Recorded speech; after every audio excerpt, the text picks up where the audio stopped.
Jai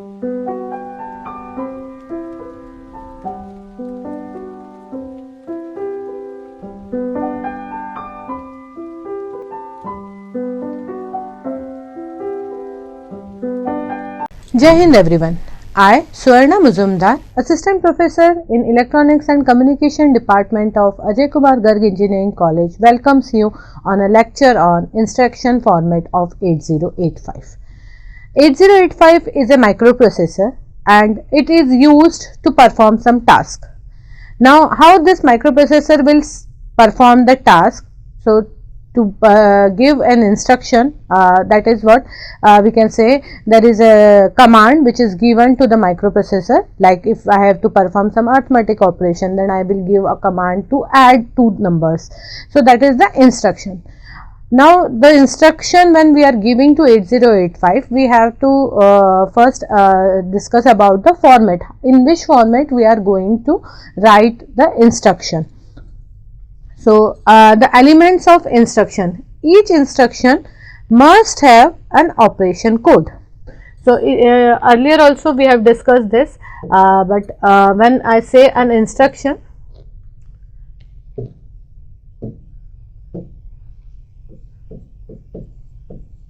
when we say about instruction, instruction consists of two parts, one is opcode and one is operand.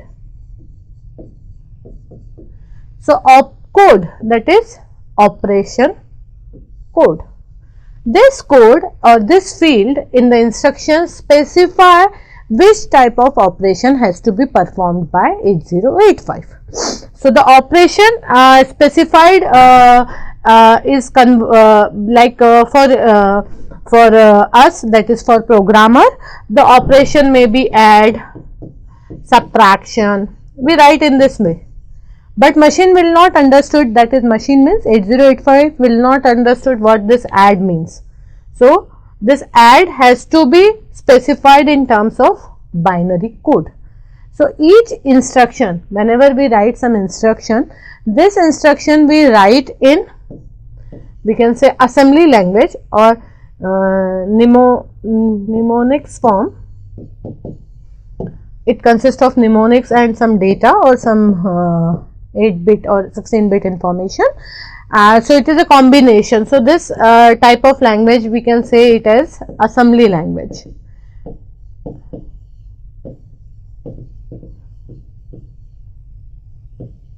So, this assembly language is or we write program in assembly language because as a programmer it will be easy for us to write assembly code instead of writing in a binary code. The assembler will do the needful, it will convert this assembly language into machine code. So, we write operation or opcode in terms of add, that is English text, and assembler will convert it into a binary code. And like add B is an instruction. So, for 8B the opcode is 80H. So, when we write our program, we use add B in our program.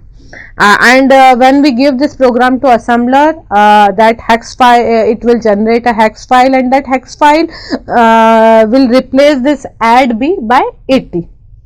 Now, why this 80? We will see in subsequent slides that how this add is converted into 80, how this machine code is generated. We have to make some arrangement, we have to make some link. The next field of an instruction is that I told operand. Here only I written this operand. Now, this operand may be of two type. It may be a source operand or it may be a destination operand. So, second element is either we can say source operand or destination operand. The second field in instruction is operand.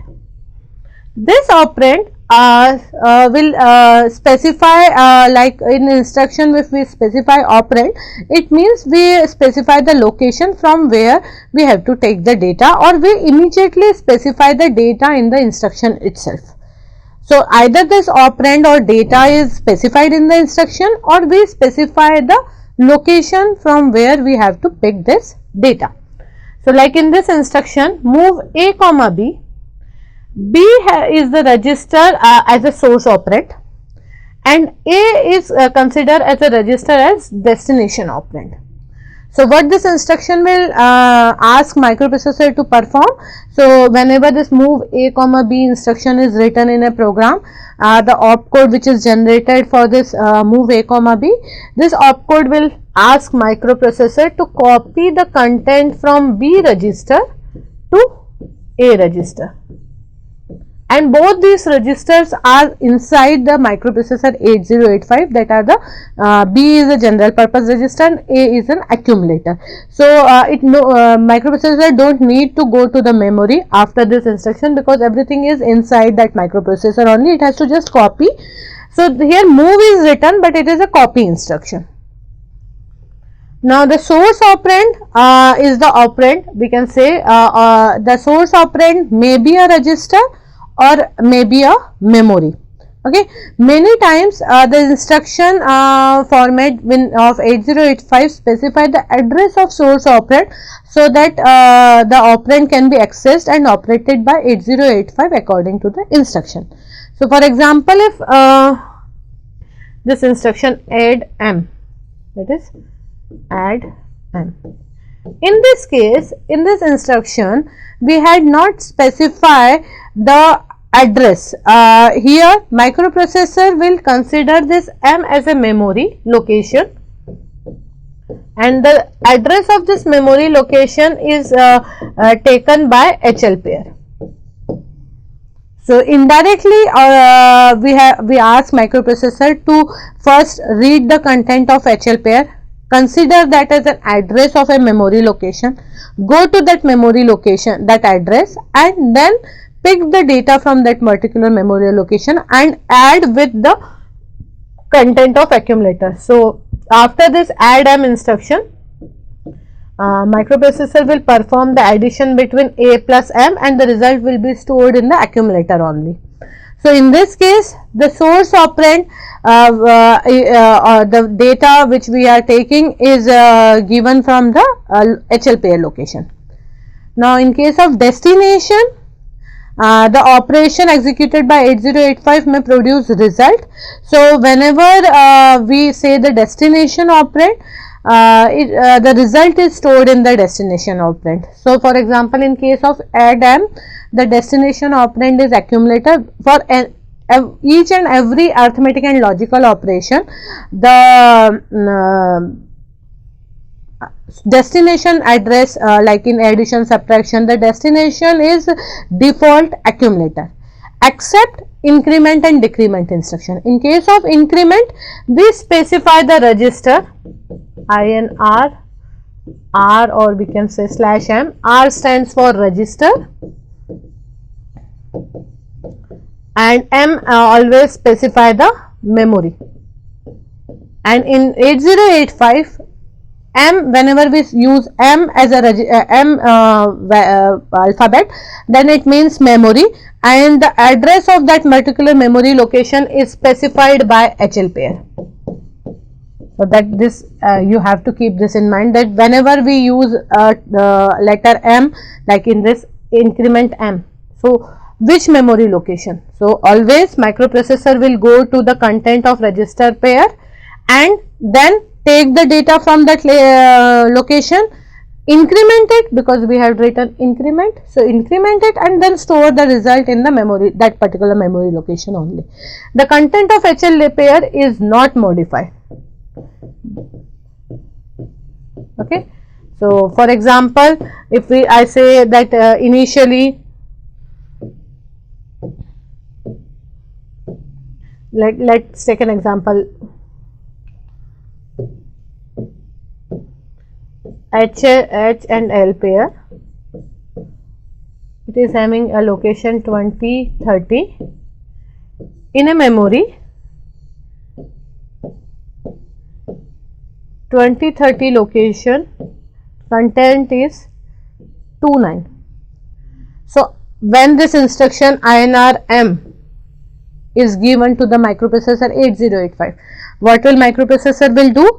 Microprocessor first go and read the data from HL pair, that is 2030, place this 2030 on address bus, that so that it can go to this memory. Read the content from this memory, that is 29. So this 29 is placed on data bus.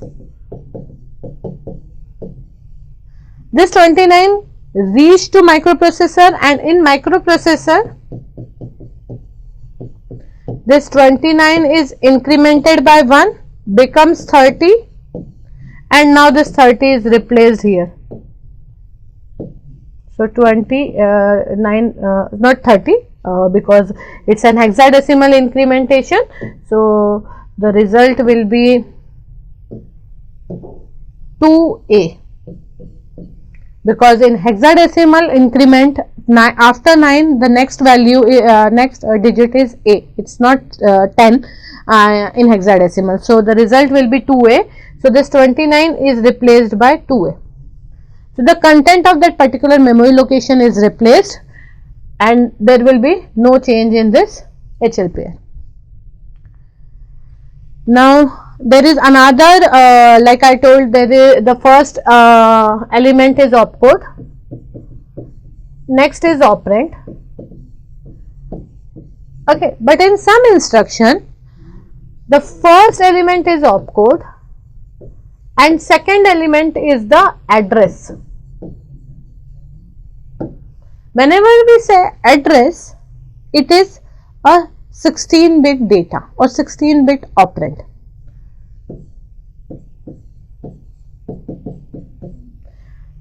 Many times the operand may be 8-bit, that is data may be 8-bit or data may be 16-bit. Okay, but when we say address, in case of 8085, it is always 16-bit.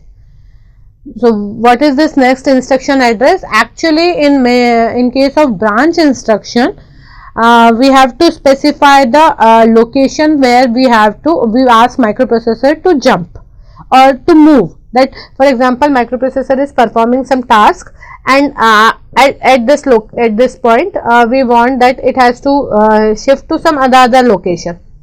So from this position, if we want to shift to another position, suppose it is 2003 and we want it to move to 3004, then we have to specify the location where we have want microprocessor to jump or to relocate.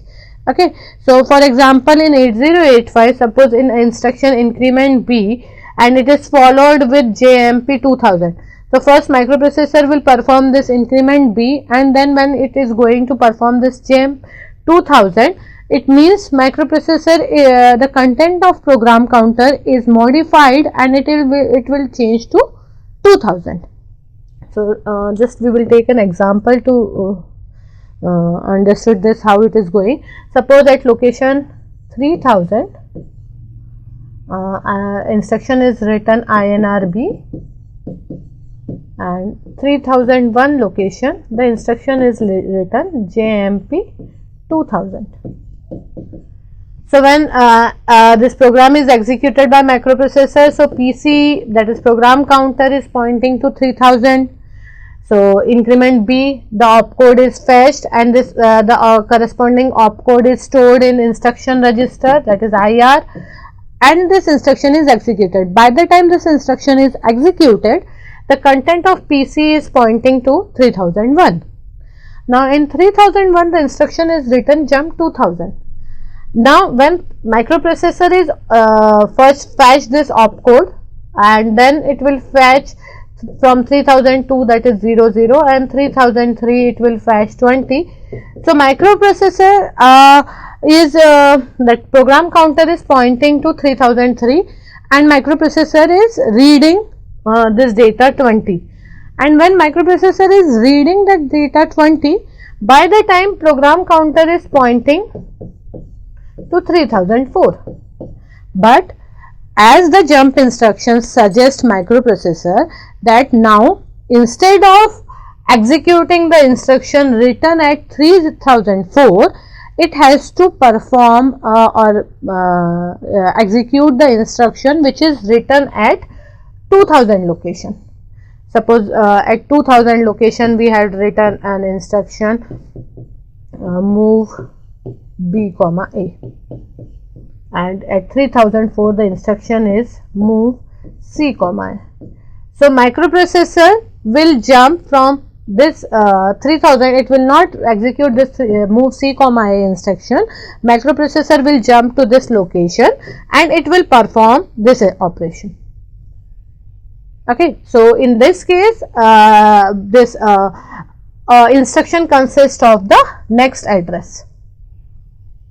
Okay, so the microprocessor will skip this instruction and it will jump to new location, and then it will follow this location only. Now again, if we have to move to 3004 location, then we have to write here the instruction JMP 3004 or some other branch operation.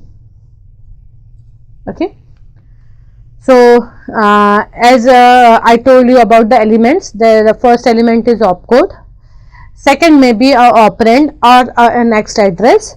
So depending on the instruction opcode, that is depending on the operation code, the second or third operand or next address has to be decided. So depending on all this, we classify total instruction set into, or we can say the instruction format consists of three types. One is 1 byte instruction, 2 byte instruction and 3 byte instruction. Whenever we say a 1 byte instruction, means that instruction only or always have a opcode. In 2 byte instruction format, the second byte is usually a data and it is an 8 bit or operand, that is, you can say not the data, you can say an operand of 8 bit. Okay, in 2 byte instruction. In case of 3 byte instruction, the next first byte is always an opcode, then second 2 bytes are you can say address or a 16 bit data.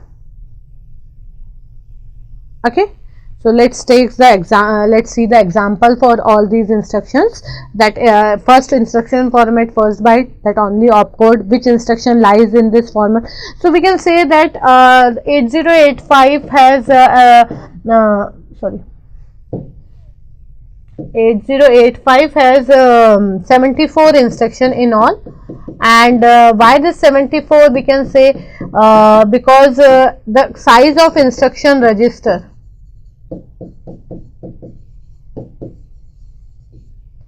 is 8 bit. Okay, so 8 bit means 2 raised to power 8. We have 256 combination.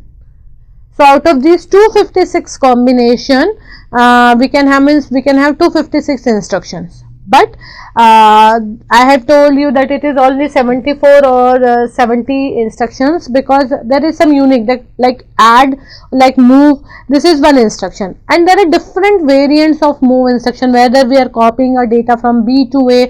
So in that case we can have 256 instructions. But if you say the copy instruction, move instruction, so we can consider that as only one. So that's why it is 74 instructions. So when we have this 74 group, then how we can classify them on the basis of instruction format. Okay, there are different ways to classify. One way is instruction format, the next way is the operations. So we will see in next lecture how we can classify this 74 instruction in 5-6 groups depending on instructions. Operation, that data transfer operation or arithmetic operation, logical operation, branch operation, machine operations. So like way we classify them. So first in this particular lecture we are going to classify instruction on the basis of format. Now the instruction format, or you can say the number of memory location, or you can say how many memory location required to store that particular instruction. That is what types of instruction we can say. So if it is a 1 byte instruction, means only one memory location is required to store that particular instruction. If it is a 2 byte instruction, then we require 2 memory location. 3 byte instruction, then we need 3 memory location. So let us take this. So example of 1 byte instruction is add B or you can have add C or sub B. All these arithmetic operations in which we specify register as a operand, then in that case it is a 1 byte instruction. And in this 1 byte instruction, for example, in case of add B, its opcode is 80H. Okay. In case of 2 byte instruction, the opcode and operand.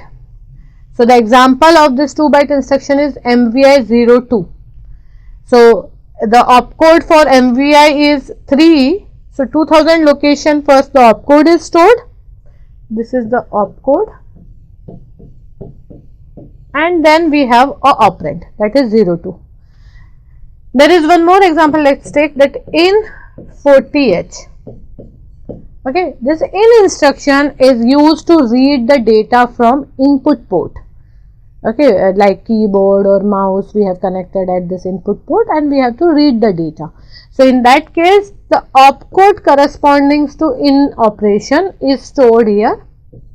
Then this 40H, actually this is the address, but for this particular case we consider this as an operand. But when this opcode is decoded, that microprocessor will come to know that this 40H is not an operand, it is an address from where microprocessor has to read the data. So this opcode will suggest the microprocessor that the second memory location consists of a data or the address. Okay, so this is one more example of 2 byte instruction. Now in case of 3 byte instruction, the first memory location always have opcode, second memory location have an 8-bit operand, or we can say a 16-bit total if we say 16-bit. So example like jump 6200. So the opcode corresponding to jump is C3 opcode, and you will see here that the first 2001 location, it always have lower address. Okay, that is low byte, and 62 is high byte. Okay, so this is low byte and then high byte. Always in memory it is stored in this way only. One more example, let's take LXI H, 2000. So the opcode corresponding to LXI is stored at 2000 location, then 0, then 20H. Okay, so in this way the instruction is stored in the memory location. Now how we are going to decide this opcode, that for 88B it is 80H. Okay, so how this opcode is decided? This opcode is decided at the time of manufacturing of 8085, or you can say when 8085 is first invented. At that time only this assembler conversion is done, means when assembler is used to convert the assembly program into a machine code. So this is given to us. As a programmer, we mostly concentrate on add B, but we must know about this conversion also, so that if we have to design our own microprocessor, then how we are going to write the instruction and how the machine code has to be generated. So in case of opcode, I already told you the size of opcode is 8-bit in case of 8085. Why? Because instruction register is of 8-bit. That's why. If instruction register of 16-bit, then we can have an opcode of 16-bit, 32-bit, then we have an opcode of 32-bit. So here it is 8-bit. Now this opcode is unique for each instruction. This you have to keep in mind. And the data format of 8085 and contain the information about the operation, the register to be used and memory to be used. So opcode is unique for each instruction and the data format of 8085, and it contains the information about the operation. Means opcode, what will opcode specify? It specify the operation. It also specify which register or memory is used while performing that particular operation. Okay, so it is fixed that the general purpose register B, C, D, E, H, L, this 6 general purpose register, the M, the memory, and A.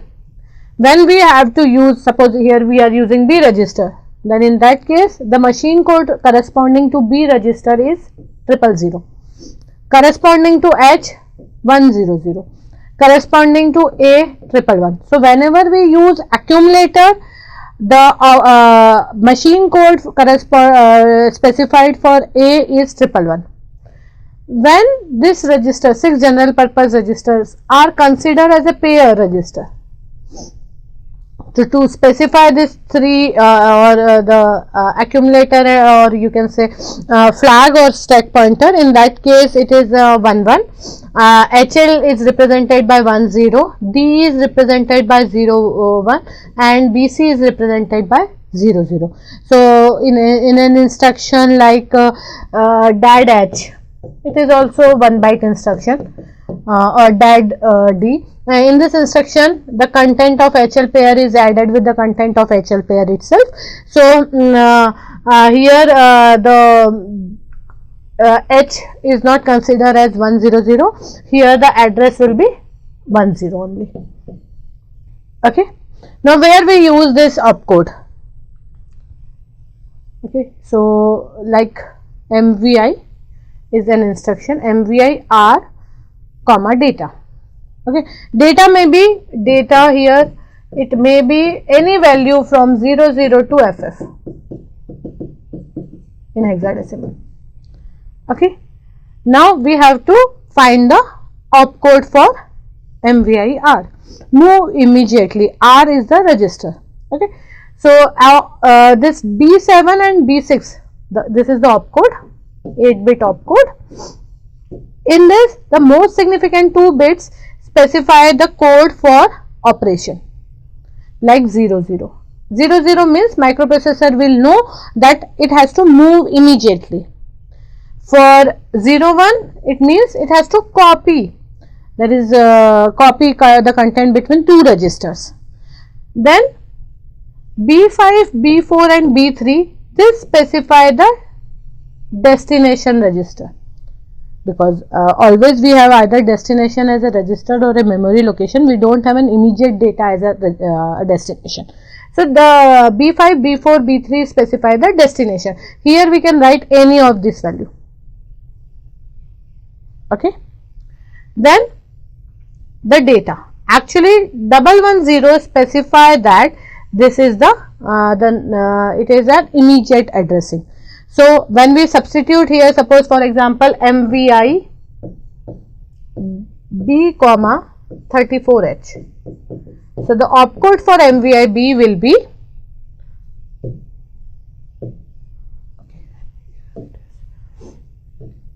for correspond, it is 00. So it will be 00. D, that is B is 0. So I will place here 0. So all 0, then 1 1 0. So when we group it into 4, it is 0, it is 6. So 6H will be the opcode for MVI B.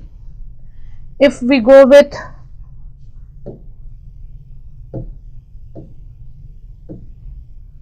MVI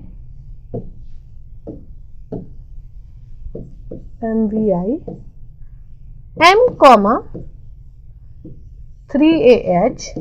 So in this case M is written, so destination will be 110. When you group this, it will be 3 or 6.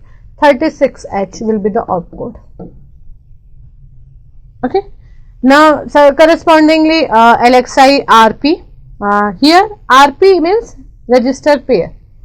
So to specify the register pair, we have a combination 000110. So we will have 00 In case of B, in case of one for HL it is 10.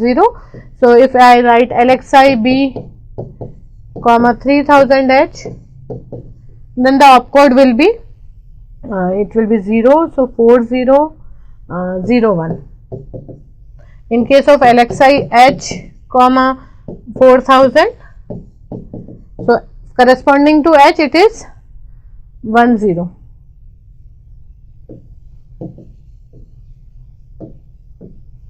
it is 0 1 0. So if you read it, it is 1 11. Okay, so in this way we can specify the opcode for each instruction, and this is given to the assembler. Assembler will do the needful. It will convert this mnemonics into a machine code. So this is all about the instruction format. Thank you.